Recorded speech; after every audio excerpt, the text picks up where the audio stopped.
Good morning guys. Tara gawa tayo apple cider vinegar. 3 ingredients lang to guys. Apple, asukal, tsaka tubig. Iwain lang natin to.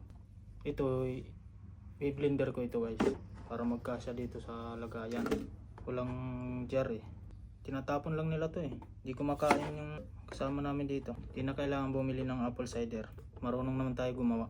Mag-iingay tayo, may natutulog pa. Pati malakas. Mabilis siya makatulog, di siya nagigising. Magising yan pag inaya ng imi. Uy, natin guys.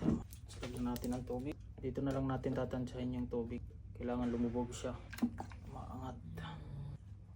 Sakto lang yan sa 1 liter. Tapos lagyan ng asukal. Di bale marami. Maraming asukal. Hindi naman siguro masama kahit i-blender to. Tama na to. Magkasya lang sa buti. Baka may buo-buo pa. Okay na yan. Magkasya kaya to dito. After 1 month, may apple cider na tayo. Hindi na kailangan bumili mahal ng. Pag bumili ka nitong mahal.